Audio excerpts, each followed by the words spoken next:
Inklusioa da bizipoza, bai horixe, eta Seaskako integrazio taldeko kideak izango ditugu hemen, eta hainbat kasu pertsonal ere ezagutuko ditugu zuek inklusioaren gainean, bizipozaren gainean zerbait esan nahi baldin badiguzue, 600 lau 5656.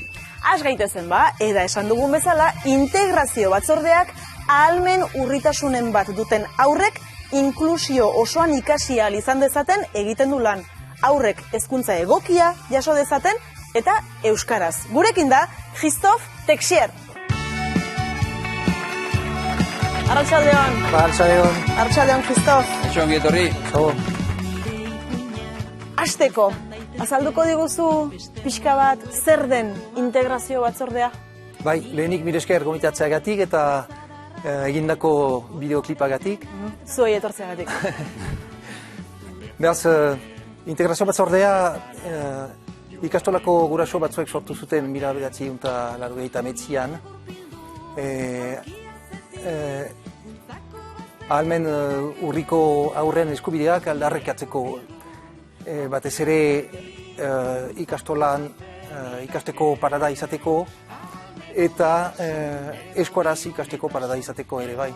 Zeren eta orduan etzen deus egiten eta zailtasun batzuek zituzten aurrak ikastolatik baztertzen zituzten, egitura batzuetara bidatzen zituzten ikasterat eta eganezake zigorra bikoiza zutela, zeren eta egitura horietan emanako hizkuntza bakarra frantsesa zen.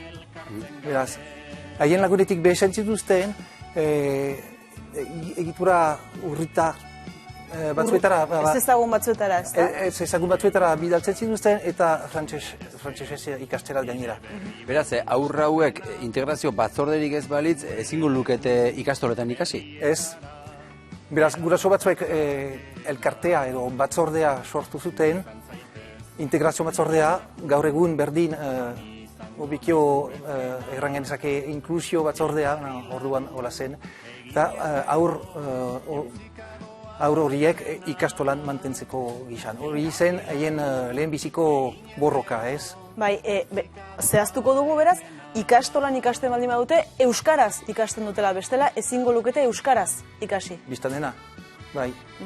Eta beraz, hori lortu zuten aur batzuekin, lehenbiziko urteetan, 2005 urte arte, orduan, Frantziako legebiltzarrak urritasunari buruzko lege bat bozkatu zuen, urritasuna zer den ongi zehaztuz eta ahalmen urriko pertsonen eskubideak zeintzuk diren ongi zehaztuz ere. Eta orduan gauzak hobetuz joan ziren, banan ez ahas.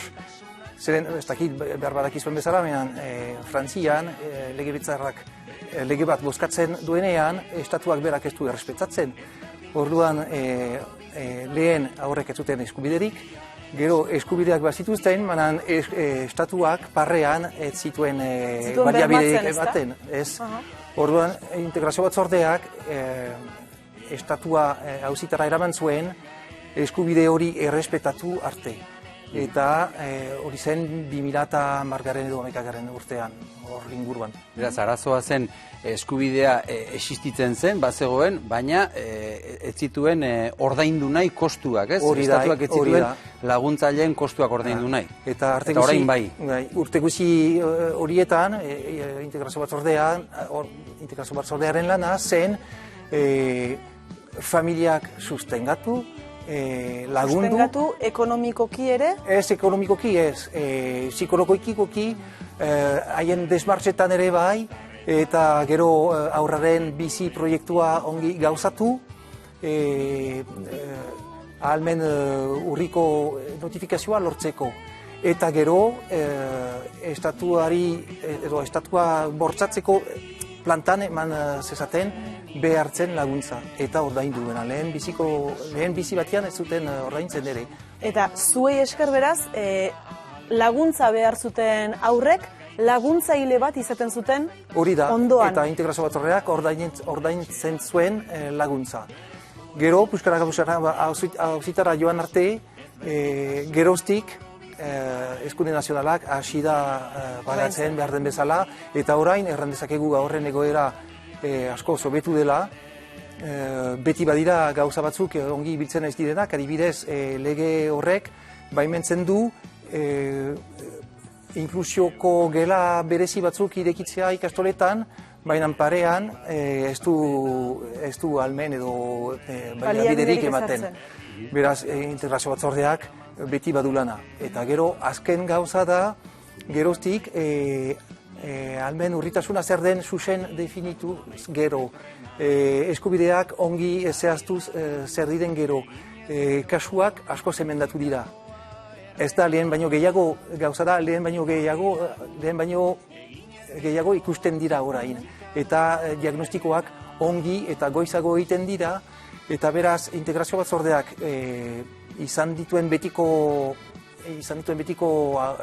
baliabideekin askoz familia gehiago lagundu behar ditu orain. Eta hortik... Bai, adibidez, Maialen zuk Seaskan ikasi zenuen. Bai, gu Seaskakoa gara. Eta bazen laguntzailerik zure garaian gogoan duzu? Bai, ni oroitzen naiz gure gaieraian adibidez guk ezagutu ginuen Xanti Margiro gurekin zen aurra eta laguntzailea zuet, noski baiet. Beraz, integrazio batzordeak jarritako laguntzailea izango zen, ezta? Integrazio batzordeari esker, bai noski, bai noski. Zenbat dituzue, zenbat laguntzaile, zenbat aur laguntzen dituzue? Orain 150 aur laguntzen ditugu. Orain ez dira denak lehen bezala, lehen almen urritasun larria ikusten zen, nabarmena ikusten zen.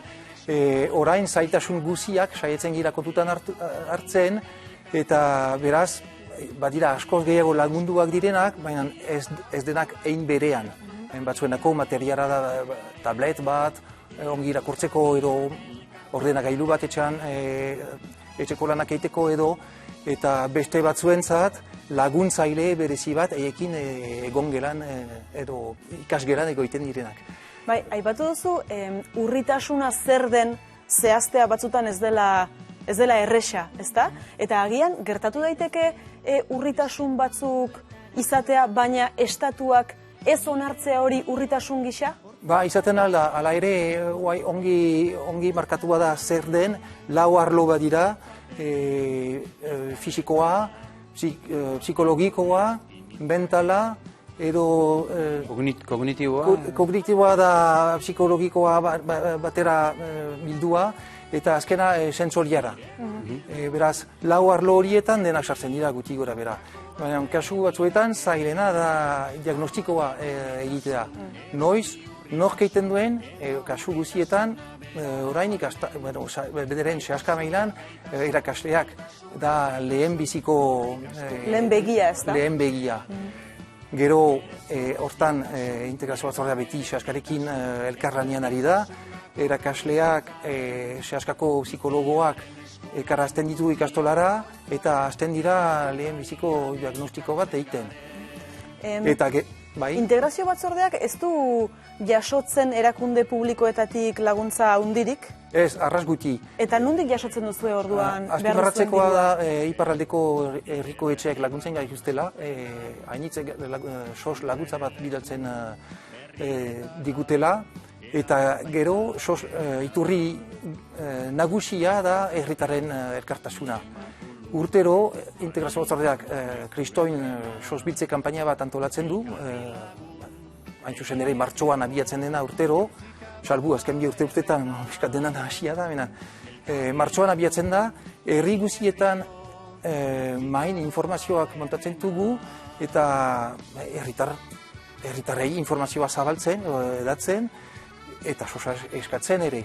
Hortik datoz gure sartze nagusiak. Gero, integrazio batzordeko kideak dira ikastolak. Beraz, ikastola bakotzak ordezkari bat bidaltzen du biltzar nagusira, eta hor, kanpaina mailan ikastola bakotzak urtean zehar ekitaldi bat edo bi antolatzen ditu integrazio batzordea dirustatzeko. Beraz, hor duzuei ikastolen elkartasuna, herritaren elkartasuna, udalerriena, eta bizipozarena ere, bai? Zer izan da zuentzat bizipoza ezagutzea? Bizipozaren laguntza da gu ikusgarriak bilakatzeko. bizi pozaren esker existitzen gira, ez? Eta batez ere hegoaldean, eta biziki proiektu ederra da, zeren eta zaitasun, urritasun edo desberdintasun guztiak hor kontutan hartuak dira eta hain benean tratatuak, juliatu gabe edo aipaitu gabe.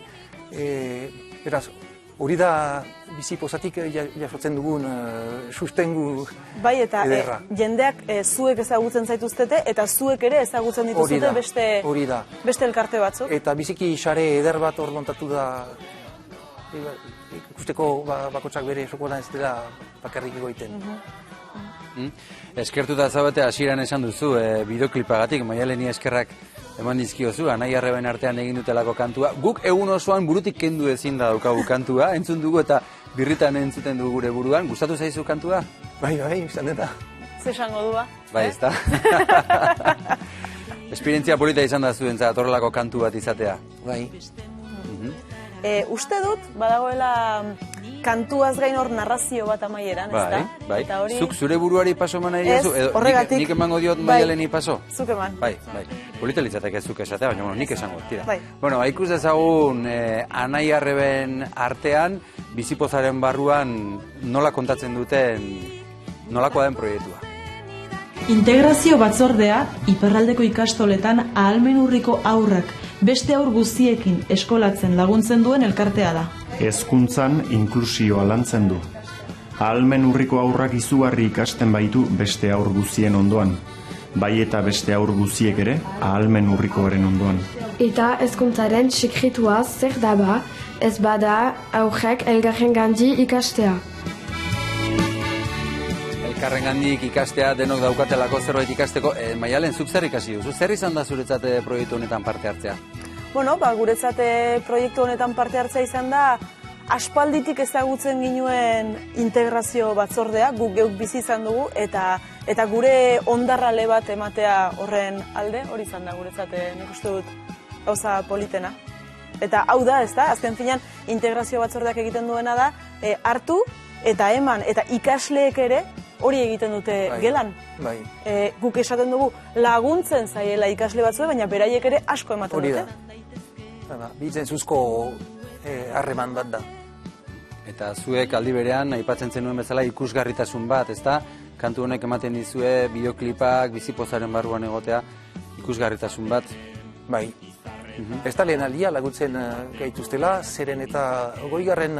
urtebuga ospatu ginoenean, Azparnen Arate etorri ziren, grabatutako bideo batekin, Azparneko zinegelan proiektu zena, eta beti hor dira gure sustenguz eta gure gibirean bultatzen gaituztela. Bultatzeko. Musika Xabi Zabalak egin du, hori ere izena handi bat da, konposatzailea handi bat. Bai, nik ez dut ezagutzen, markatuko da. Baina konposatzaile handi bat da. Abesti pila bat egin ditu, bizipozaren barruan elkarte txiki asko ezagutarazteko. Beno, Maialenekin ari gara kantuari buruz hizketan, zurekin ere bai, geroxago ametsekin ere hitz egingo dugu kantuari buruz, bihurritasunak, izeneko kantuari buruz, eta hau nola egiten da, Maialen? Letra bion artean jartzen du, nola egiten da? Lanak nola erdi banatzen dira? Lanak erdi banatzen dira, integrazio batzordeak lan egiten duen bezala hartu eta emanean eman, eta hartuan batzutan gehiago eman, eta beste batzutan gehiago tira. Aserretu ez zareta aserretu? Ez duzu izan errelako sokatirarik edo nik hau jarriko nuke? Ez gara aserretu. Asier, arratsaldeon, zu irakaslea zara eta esango genukezuk beste inork baino hobeto ulertzen duzula zer den integrazio batzordeak egiten duena eta zertan den beharrezkoa, ez da, Asier? Bai, beak esan duen moduan, badia bi gauza niretzako importante, ez? Eta hemen egingo tiro pentsalari batetik Jose Antonio Marina ezaguna da, eta beak esaten du hezkuntza egiteko bi alde daudela, alde pertsonala eta gizarte aldea, ez? Orduan, ezi behar da pertsona norberak egin behar duna eta norberak jaso behar duna bere gaitasunen arabera eta gaitasunen arabera horretan urritasuna daukanak. Bakoitza bere gaitasunekin aurrera egin dezakela argi dago, baina gero oso importantea da batzorde honek egin dezakena eta beste eskola askotan egiten dena da beste ikaslei ere erakutsi ikasle urritasuna daukaten ikasleek daukaten potentzia da. Eta gainera, gizarte ezitzeko bide horretan oso importantea da ikusarazi hor daudela. Ze batzutan egin izan duguna edo hezkuntzak egin izan duen askotan da izkutatu moduan, ez? Ikasle hauek baztertu, zokoratu, eta, klaro, hor zeuden, ez, bazter batean, eta bazter batean geratzen ziren gizartean. Eta hala ere, gizartean ere oraindikan badago puntu hori, ez? Eta igual beste pausu bat egin diteke, ze oraindik ez dago oso eratuta nola egiten den pausua hezkuntzatik non babestua dauden edo babestuagoa dauden eta halako ekimenekin are babestuago non sentitzen diren gizartearen parte eta ez gizartearen albo bat. Eta hurrengo pausua falta da ustez eta da eratu behar da, erakundek eratu behar dute bide bat pertsona hauek ze askok egin dezakete bizitza arrunta normala eta duina lan duin baten bila edo izateko aukera izan dezaten, ez? Eta hori da falta den lana. Orduan, miresmena osoa, ez? Batzorde honek egiten duen lana eta nire lankide asko egiten duten lana bere urritasuna daukaten aurrekin, baina oraindikan gizarteak eman behar du beste pausu bat eta da guk erakutsi diegu, ez? Hemen nire kamitxetan dioen bezala, ez? Giza indarra zugan sinesten dut, sinesten dugu beraiengan, baina guk ere esan behar diegu beraiei sinesten dugula. Eman behar zaiela bide bat, gizartean benetako parte izan daitezen, ez? Eta orduan, hori da hurrengo erronka, baina alde horretatik, zorionak eta aurre, ekin, segi, lan bikaina. Lan bikaina zalantzari gabe inklusioaren zua pizten jarraituko dugu, ari gara esan eta esan bihurritasunak abestia aurkeztua dela eta Anaia Arreben artean egin dutela kantu hori, agurtu ezaguna Anaia. Amets Arzalluz, arratsaldeon. Bai, arratsaldeon. Amets, hau izan da okerrezpa gaude, lehenbiziko aldia Anaia Arrebak elkarrekin kantu batean edo bideoklip batean parte hartu duzuena, ezta? Zer moduzko esperientzia izan da?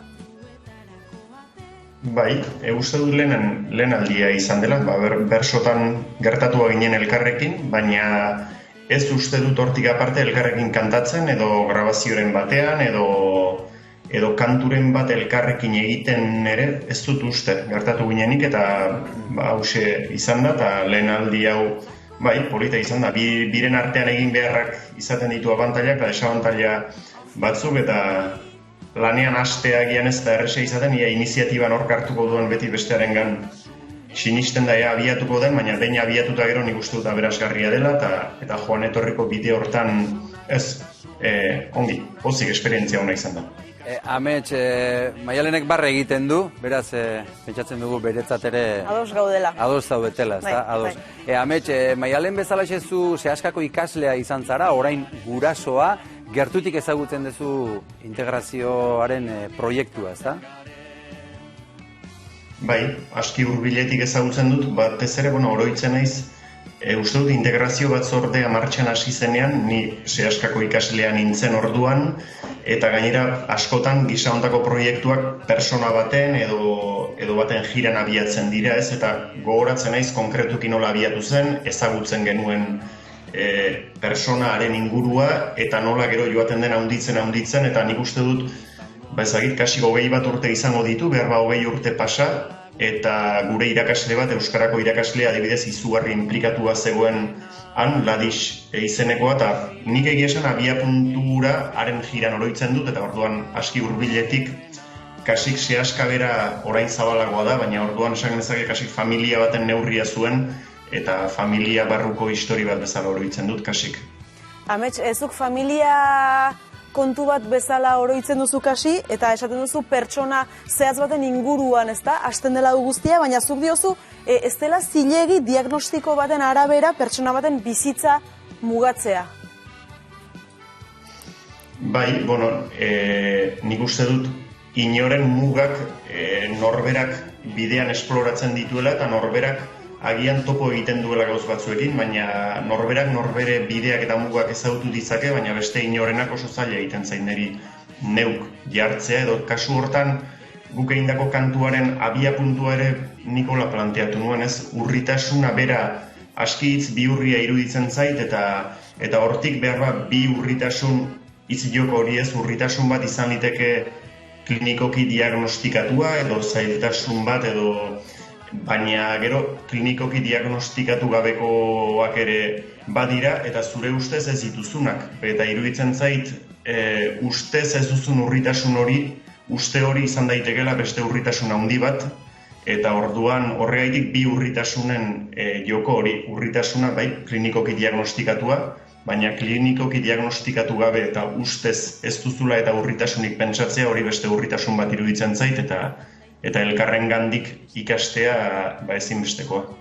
Laster ikusiko dugu bideoklipa, bihurritasunak izeneko kantuaren bideoklipa.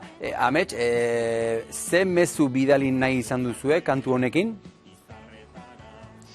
Bueno, mezua baino norbere nik uste dut nik nire oroimenetik, bizipenetatik eta pixat integrazio batzordea ezagutzen dudan puntu hortatik heldu nahi izan diot eta niretzat adibidez iparraldeko kasuan konkretuki hezkuntza inklusiboaren aldeko mezua eta batez ere behar hortan dauden ikasleak gogoratzen naiz ni aurra nintzenean eskola sare batzuetan nolazbait lekurik ez zitzaila egiten eta orduan euskaraz ikasteko aukerarik ez zutela eta hezkuntza inklusiboa batetik eta bestetik euskaraz ikasteko eskubidea aur guztientzat eta hirugarrena nola ez ikastea norberak bakarrik egin dezaken bide zati bat bada, baina batez ere elkarrekintzan gertatzen den bidea da ikastea eta hori elkarrekin ez ezik, elkarrengandik ikastearen aldeko mezua.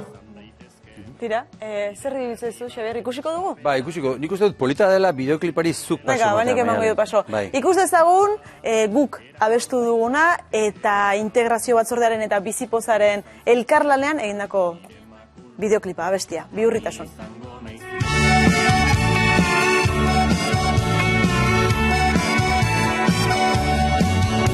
Nire ipuina izan daitezke beste munduetarako ate. Nire begiek hortzadarraren kolore denak dauzkate. Zuretzat ere izarretara joateko hegazkin nintzaken. Nire gurpildun aulkiatzetik bultzako bazen idake. Nire gurpildun aulkiatzetik bultzako bazen idake. Ahalmen urritasun edo bihurritasun edo urritasuna bera ahalmen. Gaitasuna gaitasun, zailtasunak zailtasun, nola ikastola denon etxea den. Berezko ezintasun edo berezitasun, ezberdintasunak oro bizitzaren. Biziaren eskolan guzia da auzolan, eaztutanian elkartzen garen.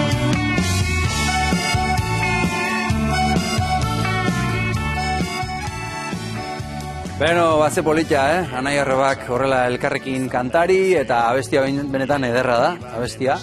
Eta buruan geratzen den horietakoa, Kristof? Bai, egia ez zu. Bai, ez da? Politia. Amets, zer diozu, gustora, emaitzarekin gustora geratu zarete, ez da? Bai, egia esan duela egun gutxi ikusi nuen, linka bidali zidaten eta ikusi nuen, eta bai, nire burua pixkat gorputza mogitzen ikustean, edo mogitzen saiatzen ikustean lotxa pixkat ematen dit, eta ez naiz aina iroso ikusten, baina bestela kantuan eta hitzak entzuten, eta musika, eta gero aurrez inguratua, bai, pozik ikusi dut eta gustura gelditu naiz. Bueno, esan duen bezala, bestela, ongi. Oso ongi. Amets Artailuz, eskerrik asko, benetan plazer bat izan da zurekin hitz egitea. Eta animo, segi bizkor. Aio, Amets. Aio. Opa, animo. Eta orain kasu zehatz bat ezagutuko dugu. Bai, nik uste dut gainera bera Seaskako integrazio batzordearekin oso esker honekoa dela eta eskerrak eman nahi dizkiola. Ugaitzek dispraxia du, 5 urte zituenean egin zioten diagnostikoa eta haren amak kontatuko digu zer den dispraxia eta ze garrantzitsua izan den berarentzat eta familia osoarentzat Seaskako integrazio batzordea hortxek gertu izatea. Gurean da Loitzune Txarola. Arratsalde on Loitzune. Eseri lasai. Ea. Beno, Loitzune, zuk ere kantua entzungo zenuen ikusiko zenuen, noski. Politia, ez da? Ederra, oso ederra da. Ederra kantua. Zer modu zaudete? Familia, bai? Oso ondo, bai. Ongi? Bai, primera. Eta Ugaitz ere ongi dago? Bai, Ugaitzen dago. Orain telebista ikusten egongo da. Bai? Orain da. Beno, agur bero bat, Ugaitzen hemendik, Bai, noski. Aipatu dugu dispraxia duela Ugaitzek. Azalduko diguzu zer den dispraxia? Bai, dispraxia berez, ahalmen urritasun bada, sistema psikomotoreari eragiten diona. Bai lodiari eta bai finari. Orduan, Ugaitzek berez jaio zenean erreflejo motoreak, erreflejo basikoak ez zituen, orduan bere mugimendu guztiak ez dira automatikoki garatu, ikasi behar izan ditu. Eta hori bizitzako alor guztietan. Berez,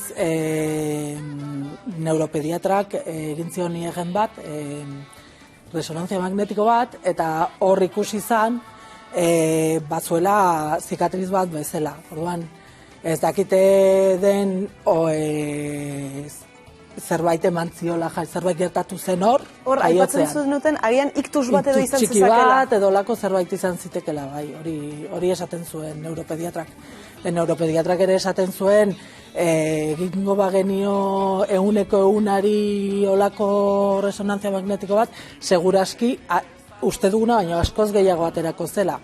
Baina batzutan eragiten du eta bestetan ez, eta kasu honetan eragin egin zuen. Beraz, Ugaitzek ikasi behar izan du, aipatu duzun, mugimendu erreflexu horiek, oinez, ibiltzen...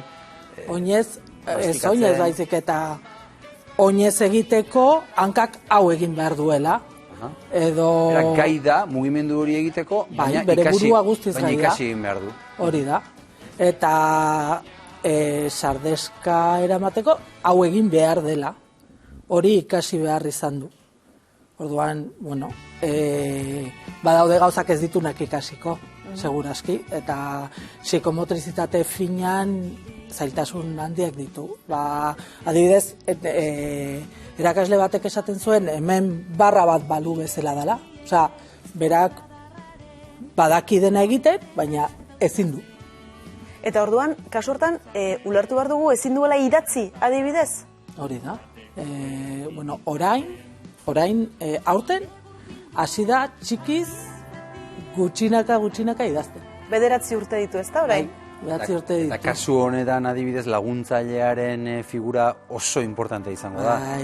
Goizeder da Ugaitzen laguntzailea, eta Goizeder da bere plasmatzen duena Ugaitzek dakien guztia. Ugaitzek Goizederri esaten dio, Ugaitz oso azkarra da, ze ahalmen urritasuna du, baina adimenez sobratuta dago. Eta orduan Goizederrek idazten du, berak esaten diona. Berak nola idazten den badaki, baina ezin du hori idatzi, orduan hori Goizederrek egiten du, edo matematiketan oso azkarra da, oso azkarra rapatzen du, baina gero ezin zuen hori idatzi. Islatzen ez du. Hori da, orduan Goizederri esaten dio, eta Goizederrek idazten dio. Eta zuentzat zer izan da integrazio batzordea, Loitzune? Hombre, ni sehaskara iritsi ginenean, Ugaitzek zerbait bazuela bagenekien, baina ez genekien zer. Eta integrazio batzordetik bidali zuten norbait ikustea, eta gu Donostitik gentozen. Orduan, Donostin bizitu ginelako urte batzuk, eta Ugaitzek ez zekien frantsesez. Eta nik esaten nuen, baina nola egingo izkiot proba guzti hauek ez badaki frantsesez, eta integrazio batzordeak bilatu zizkidan euskeraz zekiten espezialista guztiak, de hecho gaur egun beraiekin jarraitzen dugu, eta, iparraldean itxasun daukagu Magi, dela bere ergoterapeuta, Arbonan dugu Maider, dela bere psikomotrizista, eta Zuraiden bere psikologa, eta iparralde osoan ibiltzen gera, baina euskaldunekin, eta hori integrazio batzordeak aurkitu zigun. Gero Goizeder jarri zuen bere ondoan laguntzen, momentu txarrak dituzunean eta ez duzunean gogorik papeleoa egiteko, hor dago integrazio batzordea laguntzeko. Beraz, Kristof, oso ondo ezagutuko duzu noski, Bai, bueno, nire referentea ez da Kristof, da Fabien deitzen da. Zer esan nahiko zenioke integrazio batzordeari? Hombre, integrazio batzordeari nik eta suposatzen dut aur guztien gurasoak bezala 1000 esker eta mila esker, eta existitzen jarraitu behar dutela. Ze abestiak esaten duen bezala, ez? Ikastola guztien etxea da, eta bestela ez dakitu gaitzek duen ez gaitasunarekin zentro berezi batean ere ezingo luke. Geratuko litzateke ikastolan estankatua. Ze ez da zentro berezi batera joteko, baina ezin du ere ikastolan jarraitu. Orduan, geratuko litzateke estankatua eta integrazio batzordeari esker 4. urtean da eta 4. urteko maila du. Kristof, horrelako gauzak entzutean, ezta? Argi da aurrentzat egiten dela lana, baina familien esker ona entzutean, indarrak ateratzen dira lanean segitzeko, ez da? Bai, biztan dena, eta beziki nik uste dut esker horiek integrazio batzordeko langileei bideratuak direla edo zuzenduak direla, ez da? Gu gira gurasoak, eta beraz eskerrak gure artean trukatzen alditugu, baina nik pentsatzen dut bereziki langileei bideratu behar ditugula eskerrak. Gainera lehen aipatu du, txamponaren bi aldeak dira, ez? Kasu honetan ugaitzen lagunek ere, ikaskideek ere badakite ugaitz nolakoa den, ugaitzek ze ahalmen urritasun duen, eta horrek sare bat sortzen dute. Hainiz ikasten dute, eta haiendako normaltasuna da. Eta beren bizitza guzirako haiendako urritasuna ez da sekuran haiendako zerbait gaizki izanen, baizik eta ezberdintasuna bat, normaltasuna. Eta normala den pertsona bat izango dute parean. Izango da haiendako betirako. Ugaitzek kasuan adibidez, gogoratzen dut 2. mailan, eta ugaitzergatik ostegunetan eta ostiraletan ez da etortzen ikastolara, eta ez dakit, eta azkenean esplikazioa beraientzat oso erresa izan zan ez dakit nor, betaurrekoak ditu, ugaitzek psikometrizista eta ergoterapeuta. Eta beraientzat horrela da. Beraientzat horrela da. Asier Maia, buruarekin baietz eginez harrapatu zaitugu, integrazioa, euskara, gauza asko elkartzen dira hemen batera. Bai, begira, da, ne ustez, kompetitibitate basatiaren aurkako txertorik onena aurra hauek dira. Ez zuzen ere, ume guztiek behar dute bere denbora, bere espazioa, eta askotan, albokoari begira ez dugu ezer egiten. Albokoari begira ikusten dugu besteak beste gaitasun batzuk ditu, eta nire seme-alabak gaitasun batzuk ditu. Eta askotan, gurasoen artean ere, konparazio horiek egiten ditugu txarrerako, askotan, ez? Eta orduan, ume hauek behar dutena zer da? Behar dute, hori, bere espazioa, bere momentua, eta gainera bakoitzak dauka bere ezaugarria. Eta orduan, errespetatu behar dira bere pausuak eta bere ezaugarriak. Eta bere mugak, Ametxek esan duen moduan, bizitzak eta beraiek topatu behar dituzte. Guk ez ditugu jarri behar, beraiek topatuko dituzte. Hortxe, beraiek topatuko dituzte beraien mugak, eta gu izatekotan ere muga horiek hausteko gaude, ezta? Kristof, 1000 esker etortzearen eta integrazio batzordea aurkeztearen, Loitzune 1000 esker zure kasu pertsonala kontatzearen, eta Asier Maia zuri ere 1000 esker gaur gainera irakasle gisa izan duzu zer esan, eskerrik asko.